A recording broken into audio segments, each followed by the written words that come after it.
Tcharam! Ao vivo! Mais uma live da hora nona.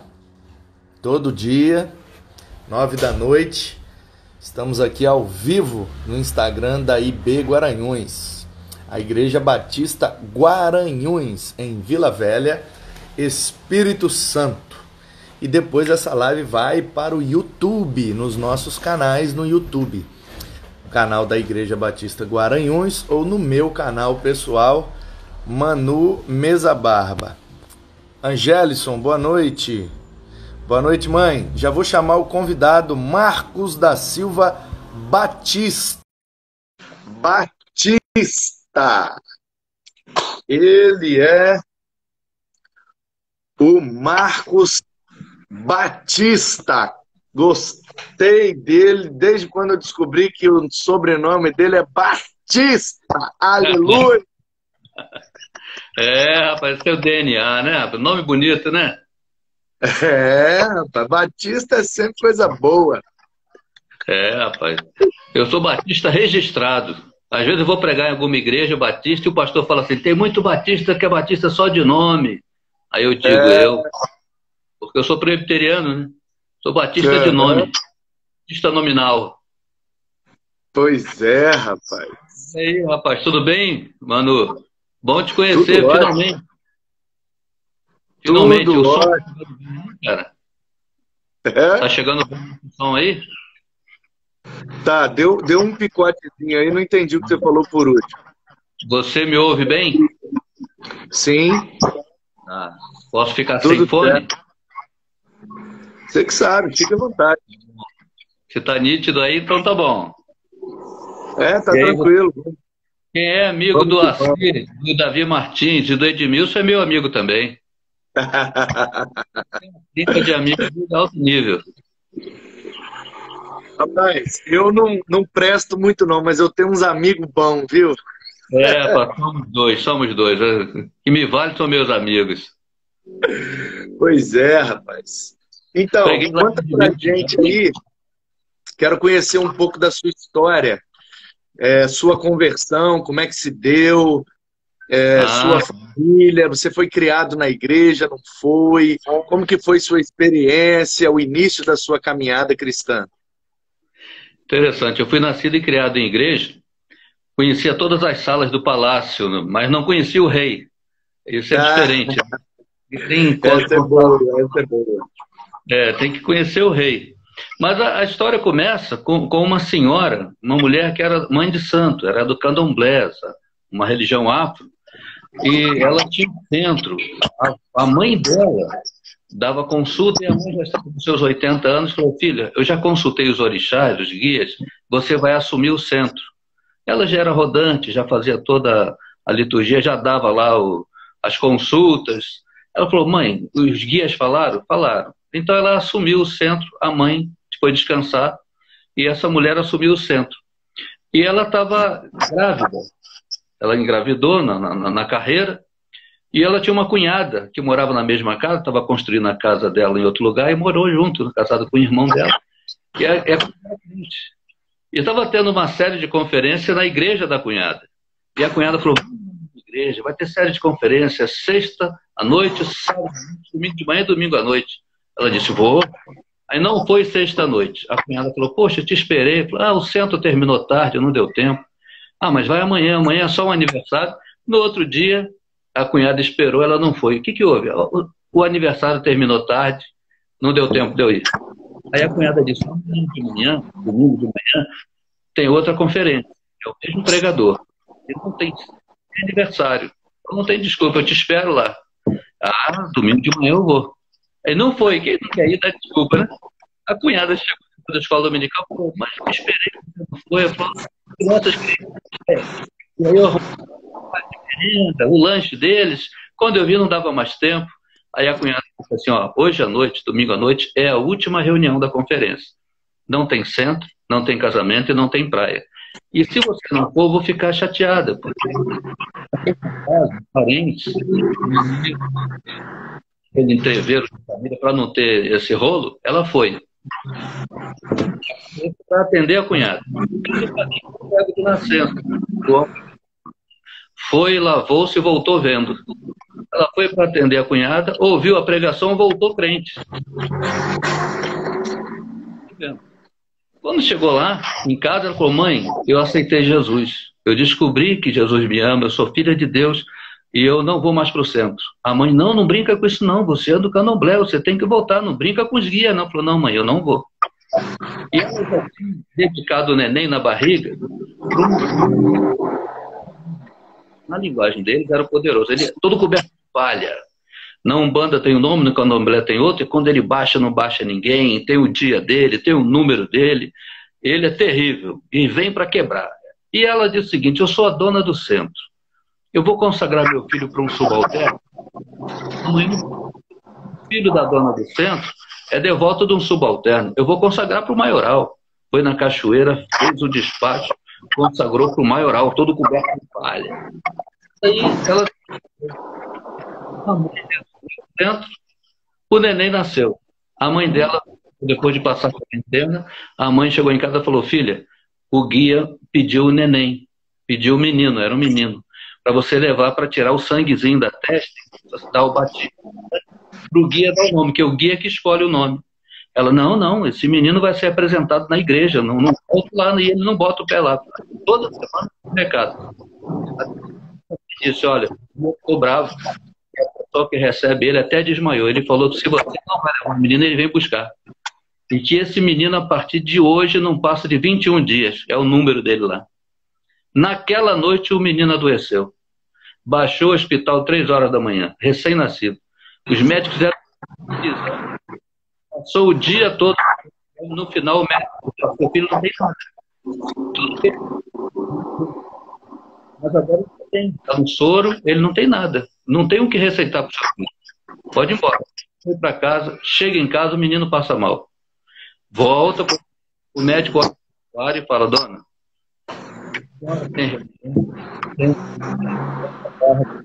isso não é coisa da medicina, não. Seu filho não tem nada, não tem o que receitar ele.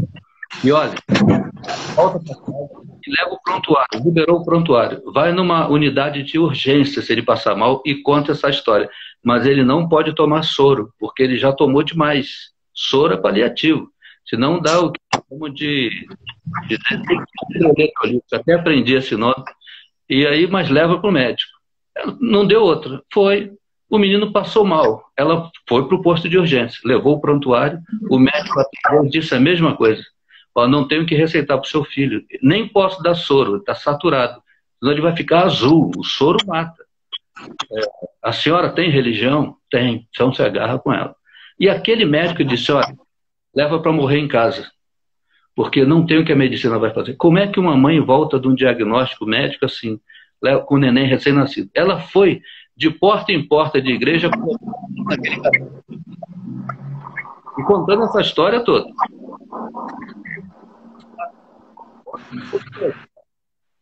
E quando ela terminou de contar, a mulher disse assim: dona, eu não tenho nada a ver com a sua vida, mas eu... Claro, acredito. E disse: ó, nessa rua aqui, uma rua de uns 5 quarteirões, tem um senhorzinho que ele faz oração. Vai lá, leva seu filho lá. Ela disse: mas qual é a casa? A casa eu não sei, eu sei que é nessa rua. Ela disse: eu vou achar. E mãe acha. Se é para socorrer filho, mãe acha o endereço. Ó, aquele desenho animado aí, Procurando Nemo, leva quase 2 horas. Que é o pai procurando. Ou seja, 3 minutos.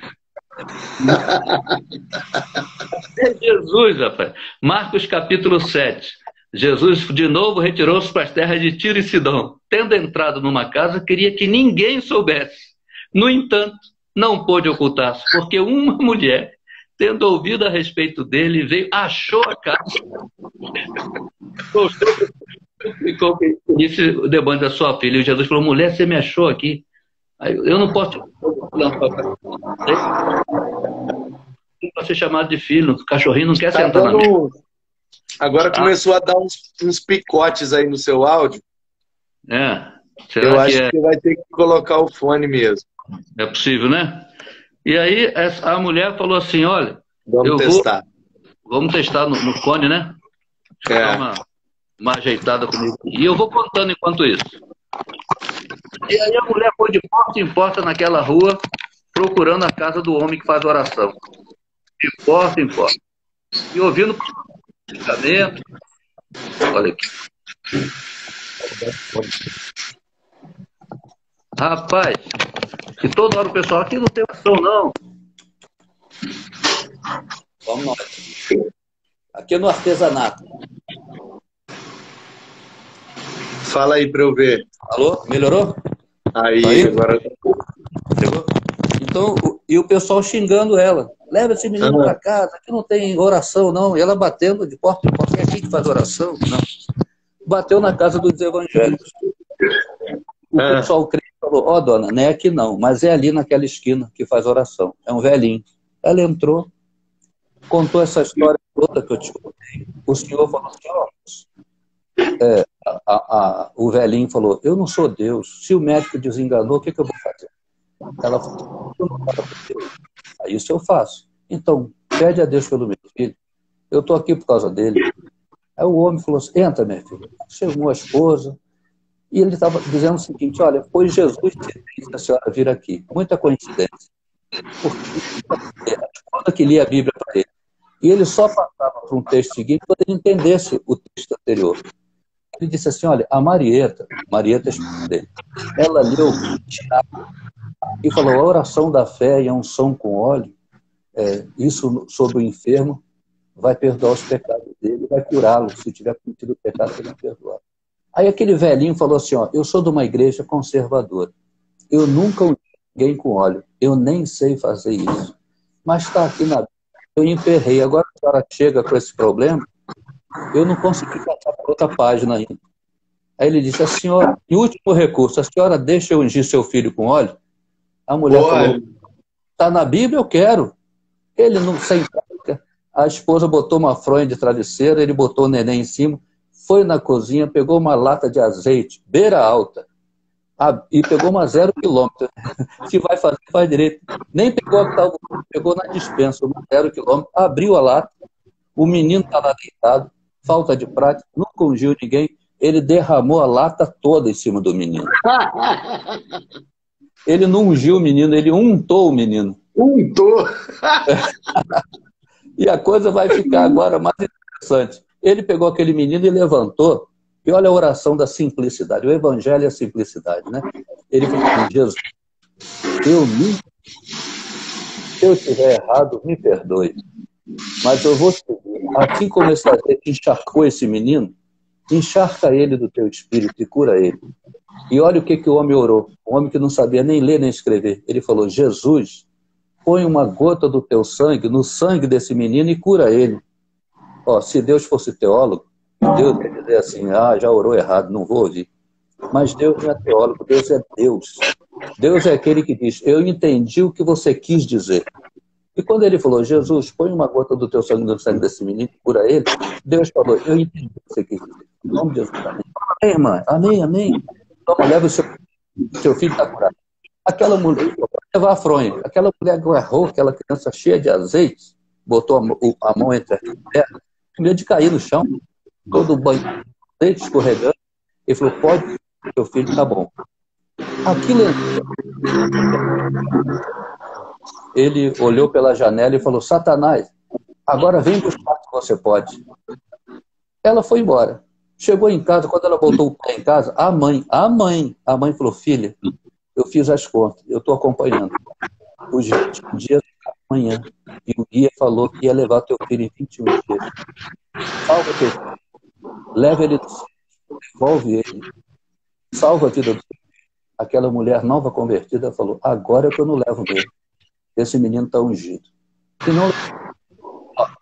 No outro dia completou os 21 dias, 21 meses, 21 anos, 31, 41, 51, 61, 62, e o menino está aqui conversando com você. E pregando Glória a Deus! E aí, minha mãe teve ainda 9 filhos, somos 10. E dos 10 eu sou pastor, né? O mais incomodo lá sou eu, né? E aí, Não deu outra, fui para o seminário, me tornei pastor. Foi interessante quando eu Mas recebi... a sua experiência de conversão, como que foi? Então, e aí eu fui criado nessa igreja, que era a única que minha mãe conhecia, que era muito conservadora. Era uma igreja muito legalista, fundamentalista até. Eu costumo dizer que o muçulmano radical é xiita, né? O evangélico radical é chaato, né? Lá não podia ver televisão, tinha até blitz de presbítero, sabe aquela coisa? O presbítero, depois do almoço, na escola dominical, ia de casa em casa. E aí botava a mão na televisão. Se tivesse quente, eu não podia ligar, não podia ligar a televisão domingo e tal. E meu pai falou, filho, às vezes ele via algum pregador pregando aquelas mensagens muito malucas, muito legalistas, de chicote na mão. O meu pai também era um homem que nunca fez o primário. Mas eu sentava na igreja e ele falava assim, ó a sabedoria do velhinho, filho, não sei o que é, mas não é isso. O Deus da Bíblia não é isso que está pregando. Até que achamos uma igreja que pregava graça. Eu fui para a embaixada, fui embaixador do rei, uma vez embaixador. Sempre embaixador do rei. Isso aí. E aí fui crescendo, crescendo. Eu me lembro que eu fui na igreja do Maranata, aqui do Rio, Igreja Evangélica Maranata, do pastor Paulo Brito, onde o Assir e o Davi Martins são pastores. E o Paulo Brito estava pregando. Ele pregou sobre Bartimeu e fez apelo. Você quer entregar a vida a Jesus consciente? Ele descreveu minha vida, né? Foi profeta. Eu fui à frente.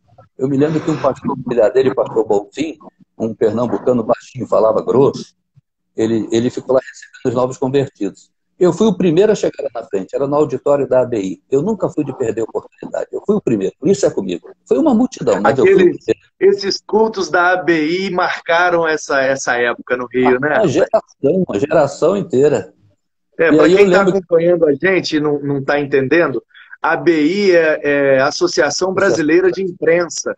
No Rio de Janeiro tinha um auditório e pastor Paulo Brito fazia lá um culto junto com seus pais e vinham pregadores do Brasil inteiro. Foram cultos memoráveis. Todo mundo que viveu ali a virada da década de 80 para 90 no Rio de Janeiro se lembra desses cultos e das coisas que Deus fez. Sim. Foram momentos... Eu não participei porque eu não tenho idade para isso, né? Eu estava nas fraldas ainda nessa época aí da ABI.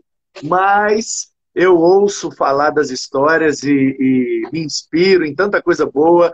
E eu tive o privilégio de pregar nas igrejas Maranata lá do Paulo Brito, no Rio, na Tijuca já por várias vezes. E fico lá naquele quarto maravilhoso do profeta. E de frente tem o apartamento dele, e ele faz um ovo mexido, e chama a gente para comer, e chama a gente para almoçar, e conta as histórias, é maravilhoso.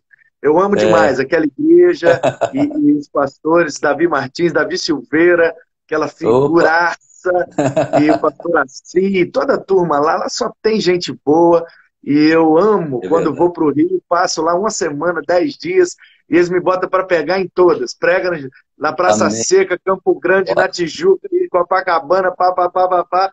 E eu amo fazer aquela turnê, porque aquela turma lá é bênção pura mesmo. Domingo agora eu vou pegar no Recreio, na igreja do Assir, onde o Assir é pastor. Lá é chapa quente. Vou pegar. Quando o Paulo Brito fez o apelo, em 75, falou, você quer dar a vida para Jesus conscientemente, marcar esse dia na sua vida? Aí eu fui. E o pastor Bonfim estava recebendo os novos convertidos, ele falava grosso, e eu segurei a bainha da calça dele, balançando. Pastor, como eu devo ser usado por Deus? O que eu preciso fazer para ser usado por Deus? Desesperado, querendo começar logo. E ele disse no meu ouvido, basta não atrapalhar, que ele te usa. Basta não atrapalhar. Depois, foi o primeiro conselho pastoral. Depois, muito bom, excelente conselho. Eu lembro que eu, esses dias, presido a Ordem dos Pastores Batista aqui no Espírito Santo, né? E um pastor passando por uma dificuldade e tal, e uma igreja boa, mas boa, sabe que as igrejas boas? Ninguém dá problema, dá trabalho, o povo trabalha, produz, e igreja boa, assim, uma igreja de bairro, aconchegante. E o cara chegou e estava arrumando umas confusão e o negócio não estava funcionando. Aí eu precisava dar um conselho. Eu falei, rapaz, deixa o povo trabalhar, estuda e prega e atende no gabinete. Não atrapalha não, que vai dar tudo certo. O pastor trabalhar não atrapalha não. E o pastor Bonfim falou para mim assim, Marquinhos, perguntou meu nome, aí eu falei, Marcos, ele falou, Marquinhos, parecia até o Deus falando com Isaías, tá? Hermesinho de Jacó. Marquinhos, você é um barco à vela, o Espírito Santo é o vento, deixa ele te soprar. E aí eu fui para o seminário, tornei pastor, fui trabalhar na Vinde com o Caio Fábio, fui pastor auxiliar do Caio. Rapaz, você trabalhou na Vinde. Eu era o segundo do Caio lá na Vinde. Rapaz! Aí. Cruzado evangelista. Você tem pedigree, hein? Ó, você foi untado quando era bebê. Você decidiu numa mensagem do Paulo Brito. Você trabalhou na Vinde e agora na Sociedade Bíblica com Assis Geroni. Rapaz! Só com esse currículo aí, só que esse currículo já dá para ganhar 10 contas. Mas olha só, uma geração inteira cresceu me ouvindo. Uma curiosidade, aqui tem uma rádio chamada Rádio Relógio. Eu era um dos locutores que falava... Sim. O Davi Martins já me falou isso. Aí ele falou, ó, quando você fizer a live com ele, você pede a ele para falar a hora que o pessoal das antigas vai lembrar da voz dele. Ah, vai. Cada minuto que passa é um milagre que não se repete. Rádio Relógio Federal, cultura e hora certa, minuto a minuto. Você sabia que os relógios mais pontuais e os homens mais feios estão na Marinha? O beija-flor bate suas asas 400 vezes por minuto, dando a impressão que está parado. Você sabia? Mas olha, você também cresceu me ouvindo num outro trabalho. Eu trabalhei 30 anos falando versão brasileira, Herbert Richards. Você não sabia que você conhecia o cara dessa voz, né? Rapaz, Davi Martins me falou tudo isso. Mas eu quis deixar a surpresa para a live. Surpresa boa para mim e para o pessoal que está assistindo a gente aí. Você é a voz que falou Herbert Richards a vida inteira na cabeça da gente. Bom demais. Durante o filme todo falando, né? Qualquer placa em inglês, vende-se, fechado, hospital, 5 quilômetros. Enquanto isso, em Gotham City. E desenho do Papalégua. Desenho do Papalégua só Bibi. Que legal, muito bom. Papalégua ninguém fala nada, é só Bibi, mas tem um cara que fala armadilhas para Papalégua. Avião supersônico para caçar Papalégua. Uma geração inteira ouviu, né? Que legal, que legal. Mas aí veio, depois dessa conversão, veio o chamado. Aí como que foi o processo? Um evento? Foi algo específico? Como é que foi? Quando eu saí da Maranata naquela noite... Deus estava te chamando. Quando eu saí da Maranata naquela noite, eu já queria evangelizar todo mundo, eu já queria correr atrás do tempo perdido, uma compulsão. E eu sentei no ônibus, eu lembro, no ponto final, sentou um camarada do meu lado, falou, que horas tem? Eu falei, hora de aceitar Jesus. Você tem que dar seu coração para Jesus. Você é doido? Eu falei, sou doido por Jesus. Sentou um outro, falou assim, dá para abrir a janela? Eu falei, dá. Ele falou, tá quente? Eu falei, quente está aqui dentro, meu amigo. Eu tenho 18, 19 anos, mas agora eu quero ganhar o mundo. O terceiro que entrou, falou assim, rapaz, eu tô quebrado. O dia foi de matar. Eu falei, quer passar pro canto? Ele quer. Aí eu prendo ele, né? Fiquei na porta, ele no canto. Fui evangelizando, está na igreja até hoje. Quando ele dá o testemunho, ele fala, o pastor Marco me ganhou no cansaço. Não tinha lugar para ir, ficou ali. Muito bom, muito bom. E foi bom, porque depois eu fui orador da turma, e aí fui secretário executivo... O senhor fez qual seminário? Congregacional. Depois eu fui secretário executivo da denominação, e aí, quando terminou meu mandato, o Caio me chamou para trabalhar na Vinde. Eu sempre veiculava as mensagens do Caio gratuitamente nos programas da rádio. Aí um dia ele falou, eu soube que o teu mandato como secretário executivo já encerrou. Eu acho que chegou a hora de parar de trabalhar para mim e trabalhar comigo. Passa para dentro. Aí a vida toda... Cara, me conta então, eu tenho muita curiosidade. Eu tive lá em Brasília, mas não consegui, até tentei, marcar um horário, temos um amigo lá em comum, para eu ir lá na casa dele, bater um papo. Eu queria fazer... o Caio Fábio é do tipo de pessoa, pastor, que que eu só preciso fazer 2 perguntas, entendeu?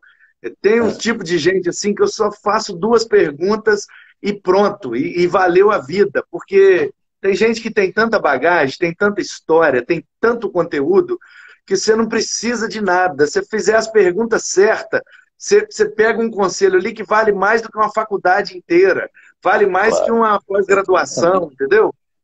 Uma frase que um homem desse fala pra gente expande a nossa consciência de tal maneira que às vezes é mais importante que um semestre inteiro de estudo. Então, eu queria, mas ainda não tive oportunidade. Então, eu quero que você me fale, já que eu estou tendo a oportunidade com você, como é que é conviver com o homem, e você, né, pegou no bom sentido, né, pegou ele naquela época que ele era o Caio mesmo, ele era o nome dos evangélicos no Brasil. Ele era o number one, disparado. Como é que era conviver com ele nessa época do auge dele, cara? Porque na época dos congressos da Vind é o auge, né? O auge dele. Aqueles congressos eram em Serra Negra, né? Em Serra Negra. Serra Negra. Mas, o que foi aquilo? Conta pra gente aí. Eu quero saber dos bastidores, eu quero saber. Caio, um homem, ele é aquilo que ele é. História boa. Não, o Caio é transparente, você sabe com quem está lidando. O Caio é o mesmo que é em público e na intimidade. Caio é simples, é um homem de Deus, um homem de oração, respeita a gente, investe no crescimento. O Caio foi o meu seminário. Eu aprendi Bíblia com o Caio Fábio. E vai passar uma geração para levantar outro Caio Fábio. Nessa geração não levanta, não. Eu acho que só a cada 1000 anos. Caio tem uma facilidade, uma compreensão de entender e pregar a Bíblia. A unção dele. Às vezes, eu como professor de seminário e a gente que exerce funções assim de liderança acaba, mesmo sem querer, se tornando referência, né, para alguns, e o povo vem perguntar a opinião da gente. E aí tem 2 caras que vira e mexe o pessoal pergunta. Um eu tive o privilégio de ouvir pessoalmente, e porque eu morei em São Paulo, e sem querer eu fui morar na Barra Funda, numa pista de skate, e a igreja batista mais perto da minha casa era de Água Branca, e eu fui parar dentro da IBAB com o Ed René, então assim, sem querer. E o Caio, eu ouvi muita coisa, mas assim, videocassete, DVD, depois ele começou a colocar na internet, eu baixava tudo, ouvia tudo, assistia tudo, eu lia tudo. Então aqueles sermões dele da época da Vind, aqueles sermões eu sei de cor, da época que ele estava mais fortinho, barbudinho, aqueles sermões, cara, o que era aquilo? E aí, às vezes, os alunos, né, ou pastores, ou aí, o que você acha do Caio Fábio, o que você acha do Ed René? Essa é a pergunta clássica. Aí eu costumo responder da seguinte maneira, olha só, tem gente que está tão à frente do tempo que a gente não consegue nem compreender. Então, eu não acho nada, porque eu não consigo compreender. Eles estão muito à frente. A minha capacidade de compreensão está muito aquém da capacidade de exposição deles. Então, deixa passar toda essa geração e a próxima vai compreender o que eles estão falando. Porque eles estão falando um negócio tão lá na frente que a gente não dá conta de acompanhar, não. Exatamente. Você resumiu, sistematizou do jeito certo. Tem mais tudo que o Caio pregou, há mais de 30 anos. É a mesma coisa que ele prega até hoje. E muita coisa se cumprindo e falando. É porque o Caio não fica dizendo, não falei. Ele fica quieto, ele só prega o Evangelho. O Evangelho é tão simples, cara. Eu me lembro que uma vez eu estava conversando com ele, a gente estava no aeroporto, e aí ele saiu para falar no telefone, e uma pessoa falou, poxa, você é amigo do Caio. Por que você é crente? Mas de tanto conviver com o Caio, você vai pegando um jeito. Eu falei, rapaz, eu sou crente porque eu acho que o normal é ser crente. O certo é ser crente. E como assim? O primeiro homem era crente. Adão falava com Deus e tudo. A primeira mulher também. Depois veio, só salvou uma família de crente. Noé e sua família. Quando foi todo mundo sendo crente. Quando desviava do caminho, significa que o caminho é ser crente. Aí todo mundo foi sendo crente, eu também fui crente. O cara ficou... Eu falei, agora eu te pergunto, por que você não é crente? Ele, sabe que eu não sei, cara. O Evangelho não precisa discutir, é simples. Cara, mas tem umas histórias, né, que são aulas, que são lições. Eu convivi com duas pessoas muito preciosas, tive oportunidades, assim, com uma eu convivi mesmo bastante, com a outra eu tive algumas oportunidades. Dr. Russell Shedd e Nossa, Dona Beth Bacon. Dona Beth Bacon é uma das tradutoras da NVI, a maioria dos salmos da Bíblia NVI é dela. Ela traduziu do hebraico direto para o português. Falava 8 idiomas fluentes. Ela foi minha lia professora do seminário. bíblicos. Ela foi? Foi. Sua professora! Seminário congregacional. Top! Rapaz, eu vim morar em Guarapari e fui congregar na Igreja Batista em Miaípe, que era do lado da casa deles, Pastor Henry e Dona Beth. Eles aposentaram, compraram uma casa na praia para aposentar e descansar. Pregando o evangelho na rua, na esquina, plantaram uma igreja. É isso aí. Por onde e aí passa, eu fui morar lá e fui congregar na igreja e ela me adotou como um neto e começou a me ensinar a Bíblia, me ensinar hebraico e me ensinar, rapaz, o que era aquilo. E vem cá, meu netinho, pergunta fácil, por favor, né? Muito deliciosa. Rapaz, essa mulher me deu uma lição de humildade uma vez, ela dando aula de EBD, eu tive uma dificuldade lá e fui colocar de disciplina. Eu era professor de EBD, mas por causa de um negócio lá que eu não quero comentar, coisa boba, mas na época eles achavam que era sério, né? E aí eu fiquei um tempo afastado. Aí eu tive que cumprir uma disciplina lá. Aí eu fui ser aluno dela. Eu falei, bom, eles acham que estão me prejudicando, proibindo eu de dar aula, eu vou lá ser aluno da Dona Beth, então é bom que eu aprendo mais. Rapaz, ela botava todo mundo em roda, ela pegou uma revista da Cristã Evangélica, que ela tem várias revistas de EBD que ela escreveu, era de Ezequiel e Daniel, o Apocalipse no Antigo Testamento, e aí 12 lições que ela escreveu, e coisas do hebraico, ela era fora da curva demais. Aí ela com a revistinha aberta, dando aula, e gostava que todo mundo participasse e tal, de repente um menino lá, desavisado, a classe era de adultos, ele não era bem um adulto, mas ele estava lá metido a tal.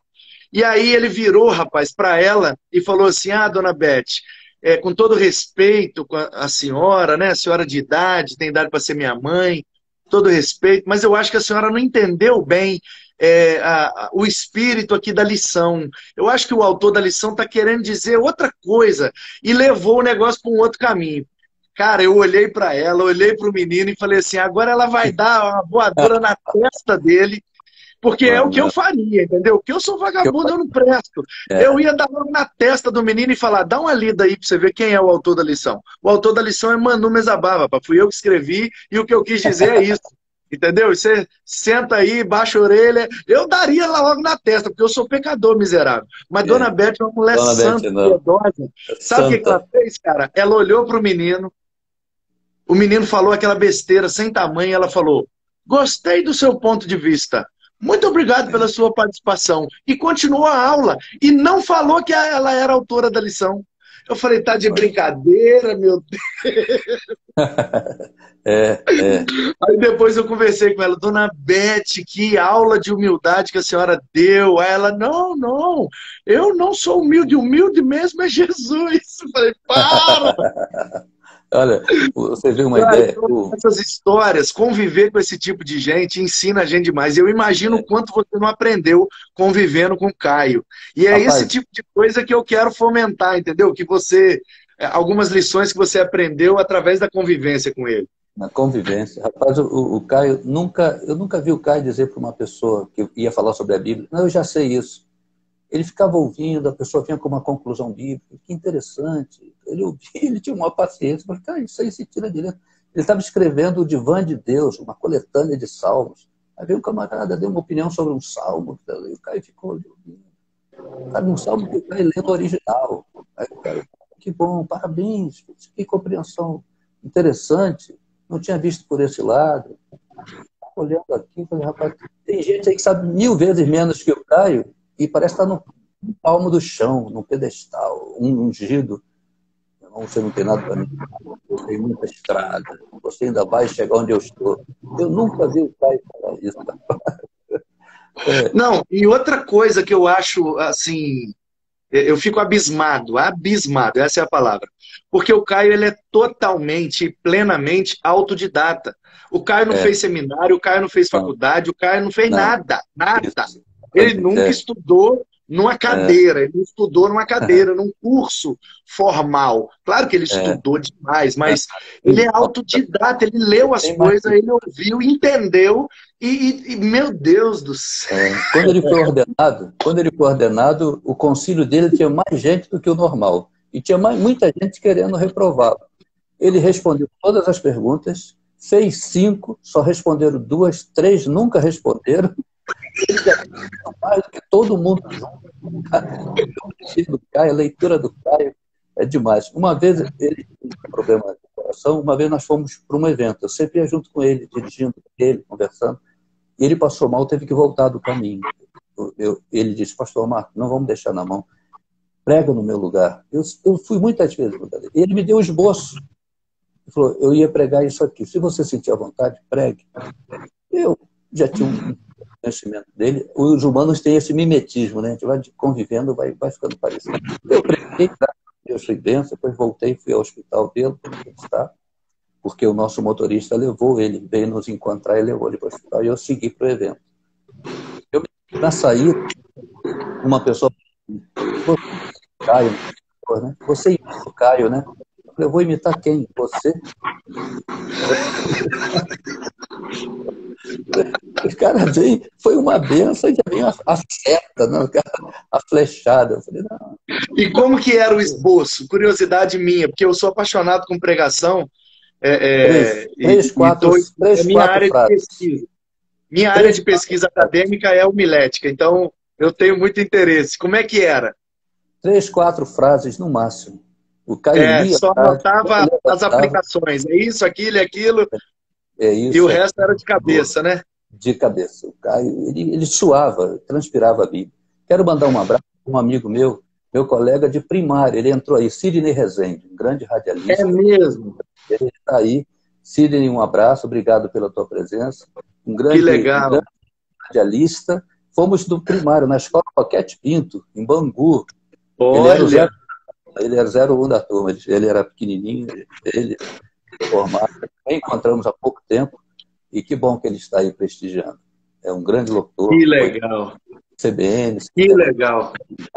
Aí, pastor, uma outra história que eu aprendi demais, para ver se aguça a sua memória aí, você joga umas pérolas pra gente. Russell Shedd veio pregar num congresso aqui no estado e eu também estava. E depois levaram para comer, né? Aquela coisa, depois de congresso, leva preletores para jantar, para almoçar, etc.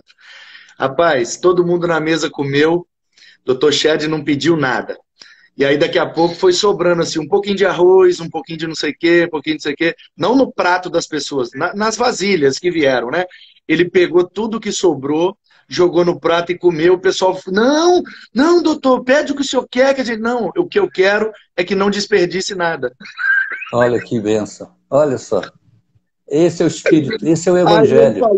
Vocês já leram com aquela humildade, doutor Shedd, que fazia, disse o Saião, fiz uma live com o Saião esses dias, o Saião diz que viajou muito com ele lá para Israel, né, e tal, e diz que ele acordava de manhã, muito cedo, abria o Antigo Testamento em hebraico, lia um texto e fazia devocional. Abria o Novo Testamento grego, lia um texto e fazia devocional. Eu me lembro de naquele Vindicate, aquele curso do Vindicate pela Embratel, e o Caio falou sobre os evangelhos, cartas de Paulo.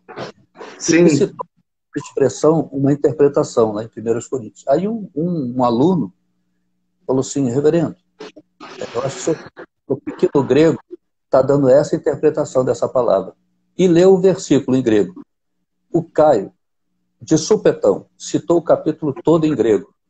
Falou, mas essa palavra tem 5 sinônimos. Pelo tom da conversa, só cabe esse. O cara, cabeça, falou esse. Mas obrigado pela tua pergunta. Esse tipo de coisa. Cara, é um negócio impressionante, né? E o Dr. Shedd escreveu, inclusive eu recomendo para quem está assistindo a live, Toda vez que eu almoço com um grupo de pastores, eu conto essa história e recomendo esse livro. Ele é fininho, da Shed Publicações, mas é uma obra-prima. Chama Teologia do Desperdício. Ele refletiu sobre isso e a tese é o seguinte: tudo o que Deus nos dá como recurso faz parte da providência dele para nós. E todos os atributos de Deus estão ligados à santidade de Deus. Portanto, a providência de Deus é santa. Então, os recursos que Deus provê para nós é santo. De forma que, se nós desperdiçamos os recursos, estamos pecando contra a providência de Deus, pecando, consequentemente, contra a santidade de Deus. Isso é um pecado. A teologia do desperdício. Coisa linda. Linda, linda, linda. Ele foi preletor nos congressos da Vinde também, o seu Shed.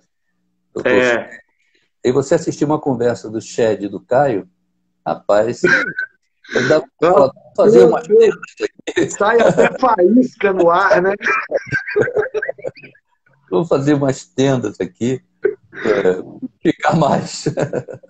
Impressionante. Tem uns caras que são fora da curva demais. É a simplicidade, né? O Caio falava uma coisa interessante. Quanto mais humano, mais divino. Quando o cara quer ser divino na vida do outro, ele vira o diabo. Mas quanto mais humano, mais divino. Jesus não julgou para os outros não ser igual a Deus, mas se tornou gente. O caminho é se tornar gente. Quando ele diz para os discípulos que eu vos envio como ovelha para o meio de lobos, é uma missão caminhar. Que chance tem a ovelha contra o lobo? Mas ele não enviou para brigar. O desafio é: você vai morar entre os lobos, vai continuar sendo ovelha. Vai vencer você. Não, e tem um negócio também, tem um negócio do Dr. Shed que eu fico abismado. Que a filha dele, né, já adulta, a filha dele falou: olha, eu só sei que o meu pai é pecador porque a Bíblia diz que todos pecaram, mas eu nunca vi meu pai cometer nenhum pecado. Olha só o testemunho dos de casa. É verdade, cara. É isso aí. Esse é o Shed. Ele transpirava unção, né? Impressionante. Mas, pastorzão, então fala para nós do seu momento hoje. Como que é o seu ministério, o seu trabalho? Eu sei que o senhor trabalha na Sociedade Bíblica do Brasil, o senhor prega, viaja. Fala um pouco do seu momento atual, como que Deus tem te usado nesse tempo. Hoje eu sou coordenador de desenvolvimento institucional. O meu trabalho é fazer a ponte da Sociedade Bíblica com a liderança, com os pastores. Eu sou um dos diretores do Seminário de Ciências Bíblicas, junto com o ACIR. Eu sou assistente do ACIR, aqui na Unidade Rio Espírito Santo. Então, o meu trabalho é nesse contato com a liderança, falando da Sociedade Bíblica, dos lançamentos, dos eventos, divulgando. E que não conhece a Sociedade Bíblica, porque a live do ACIR, nós temos uma gráfica, mas não somos gráficos. Temos loja, mas não somos lojas. Nós distribuímos a Bíblia. A Sociedade Bíblica do Brasil, ela não foi criada para vender Bíblia. Ela foi criada para doar. Ela vende para doar. Se cada cristão doasse R$5, uma vez por ano, para a Sociedade Bíblica do Brasil, todas as Bíblias seriam gratuitas. Mas como não consigo ir a cada cristão pegar R$5, a gente faz Bíblia de estudo, vende por um preço diferenciado para subsidiar o contemplado no hospital, no presídio. No ônibus, no barco, luz na Amazônia. Por isso que eu faço questão e aproveito para fazer a propaganda, faço mesmo com gosto, de ter tudo que sai da SBB eu quero ter. Não interessa o título, não interessa o conteúdo, porque eu sei que aquilo ali, eu não estou comprando uma mercadoria, eu estou ofertando para que Bíblias sejam distribuídas gratuitamente. Nós temos muitos relacionamentos, entre eles com os lojistas, com as pessoas que têm uma profissão nobre. Eles vendem, mantêm sua folha de pagamento, seus funcionários, ponto, tudo, tá bom. E a queda de braço do comércio, a pessoa tem que ganhar na compra, porque se ele vai vender pelo preço tabelado, ele tem que ganhar no... Então, uma queda de braço do comércio em qualquer lugar. Uma vez, um grupo, uma pessoa estava visitando a sede, e ele se animou de comprar uma mercadoria para revender. E aí ele vai para o vendedor: quanto você me dá de desconto? Ah, tanto. e vai pedindo desconto até uma hora que o vendedor, o sistema já não autoriza. Tem que falar com o chefe. E o camarada já estava querendo lá seus 70% de desconto, daqui a pouco ia querer de graça. Aí mandou para o nosso chefe. O nosso chefe falou, olha, ele disse, o desconto que ele der, ninguém tira. E se ele der, você tá... O cara, então eu quero falar com ele. Ele levou lá para o nosso diretor. O diretor falou, tá bom, você que vai dizer o desconto que eu vou te dar. E o desconto que eu tiro. O cara, pô, tudo que eu quero. Qual é a Bíblia? Essa aqui? Essa. Ele falou, a Bíblia aqui, quando ela é vendida, a mais de pouco, tantos por cento vai para o cego, Bíblia em Braille. Tantos por cento para o tantos por cento para a independente. E outros por cento vai para as escolas. De quem que você quer que eu tire aqui para te dar o desconto? A pessoa tem que entender que na SBB, Bíblia vira Bíblia. Esse é o nosso ministério, o nosso trabalho. Muito bom, muito bom. Você chegar e uma Bíblia entrar no presídio, abrir para ler, e quando você vê no presídio, ali você não precisa dizer para o cara que ele está perdido. Ele já sabe. Ele já sabe. E o Espírito Santo não conhece grade. O Espírito Santo sopra em Bangu 1 com a mesma liberdade que sopra no templo. Eu fui capitão em Bangu 1 na época do 20, você brasileiro, eu ia. Eu me lembro que a diretora perguntou, qual é a prova que o senhor dá que essa pessoa se converteu? Eu falei, nenhuma. Na igreja eu não dou prova nenhuma, não dou garantia. Mas põe câmera nele depois. Pelos frutos conhecereis. Eu me lembro uma vez que o Caio foi na reunião lá no Bangu 1, e um preso nunca vinha para o culto. Ele até ia para o cubículo dele. Ele podia estar batendo papo. Quando a gente chegava, ele saía. E o Caio se incomodou e falou, por que você não assiste o culto? Ele disse, aí o Caio, ele acredita em você. Aí o preso falou, mas para mim Deus não existe. E o Caio disse, mas para ele você existe. Sabe que o cara sentou, assistiu o culto, se converteu e foi um dos primeiros a serem batizados. O Evangelho. O Espírito Santo sopra. Então, quando entra uma Bíblia ali, que ele abre e lê, o Espírito Santo ilumina. Então, a Bíblia, ela chega antes. A Sociedade Bíblica do Brasil, eu vi o Assir falando, ela produz a Bíblia numa linguagem que a pessoa possa entender e num preço que ele possa pagar. O preço que pode pagar, o que está internado só não pode pagar. Então, é esse preço. Vai ser doado. Vai ser doado para lá. A Bíblia vem sendo medo agora, feita para a pandemia. Ela é vendida a preço de custo, a pessoa adquire para doar. Qual é o preço que ele pode pagar? Nenhum. Então, esse é a Bíblia em Braille, para o cego. Então, eu nem chamo de trabalho, é um ministério. É um ministério recompensador, assim. É verdade, é verdade. Um cego, eu fui entregar uma Bíblia em Braille, aí eu tinha que registrar a entrega, e eu disse, você pode ler um versículo? O cego abriu, botou o dedo e disse, e leu, eu sou a luz do mundo. Quem crê em mim não andará. Pô, meu coração rachou. Eu falei, caramba, ele leu o texto errado. Ele falou, ele deu eu tenho essa luz.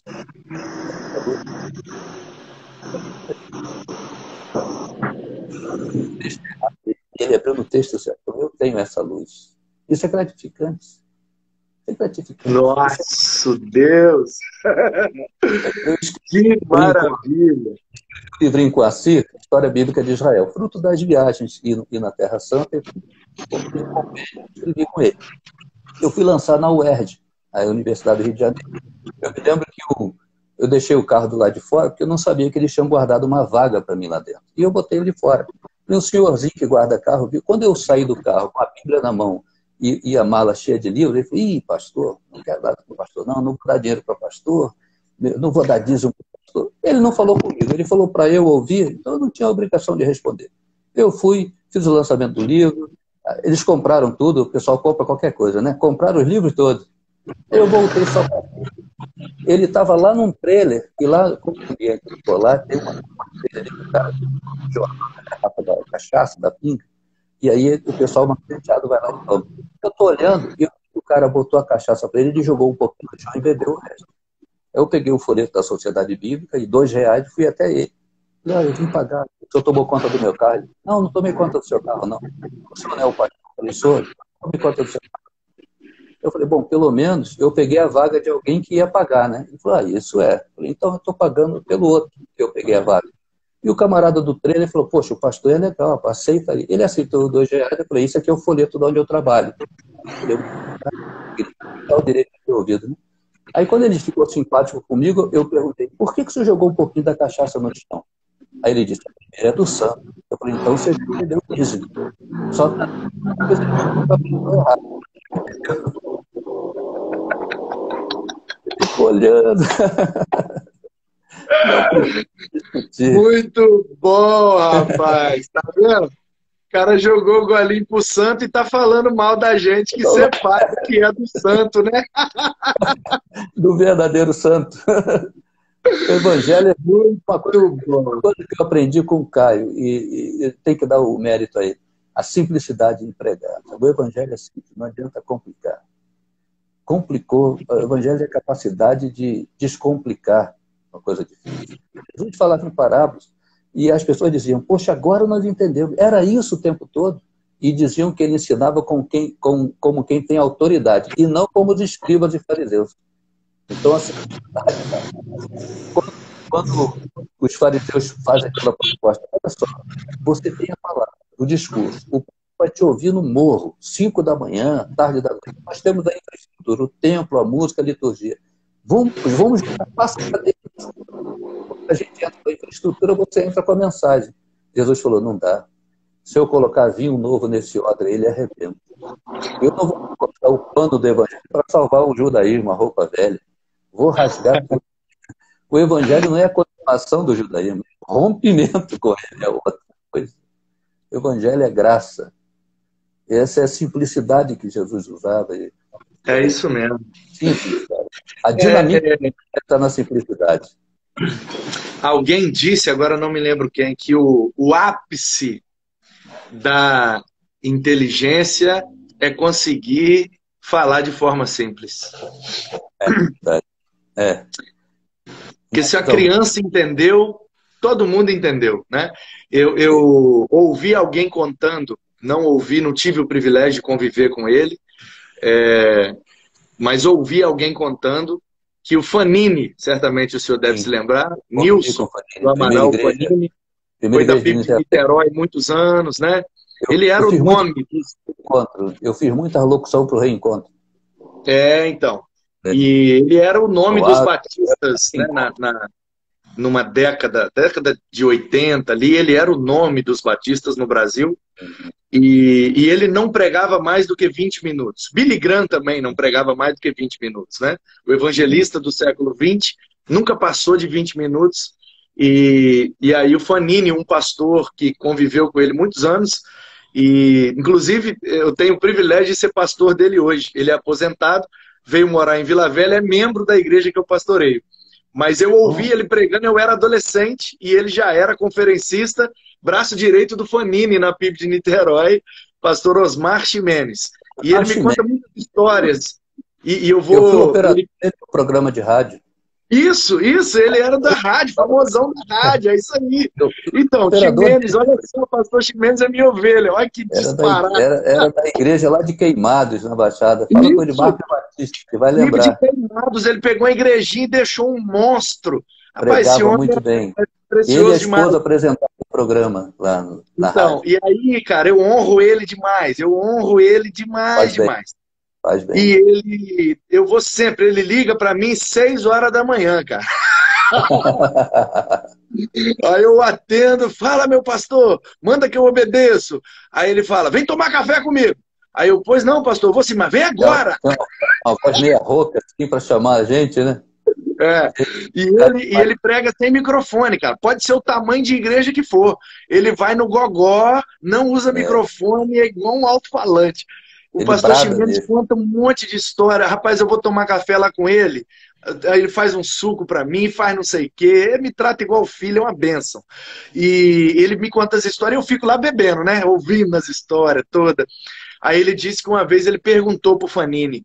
Ele ficou incomodado, porque ele é pregador expositivo, Omileta, ele é todo, até hoje, ele tem biblioteca, ele datilografa os esboços, ele é uma graça, cara. Muito organizado. 58 anos de ministério. Meu Deus. Aí, rapaz, ele falou que um dia ele se irritou e perguntou pro Fanini, mas como é que você tem coragem de pregar um sermão desse, rapaz? Uma igrejona dessa, cheia de juiz, promotor, advogado, professor universitário, você pregar um sermão desse, aí diz ele que falou assim, um sermão desse aí é de pregar lá no Ministério Infantil. Aí ele falou, por isso mesmo, Ximenes, quando as crianças entendem, todo mundo entende. Agora, quando um doutor entende, o restante não entende. Então eu prego para todo mundo entender, porque Jesus mandou apacentar os cordeiros, não as girafas. Boa, essa aí. Isso, gostei disso. Os cordeiros, Ximenes, os cordeiros só comem no chão. Quanto mais embaixo, melhor.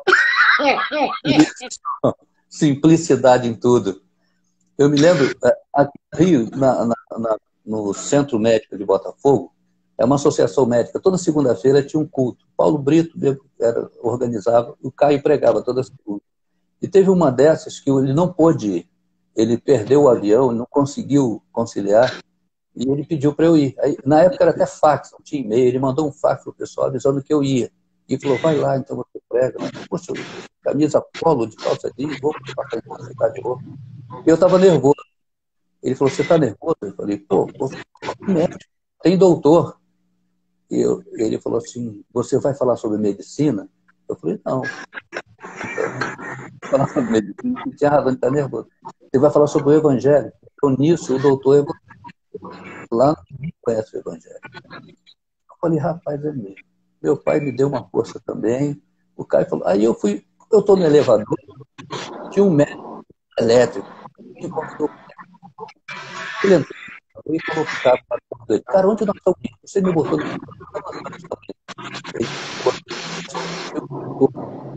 Eu desci aí, apertou o botão, eu não vou ouvir pastor, não tem tempo para ouvir pastor. E eu do elevador, olha o incentivo. Aí eu falei, antes do senhor descer, eu que sou o pastor que vou pregar. Ele, o senhor me desculpa, mas eu nem sabia, mas eu não tenho tempo para ouvir pastor. Eu falei, tá bom, mas se fosse um outro médico,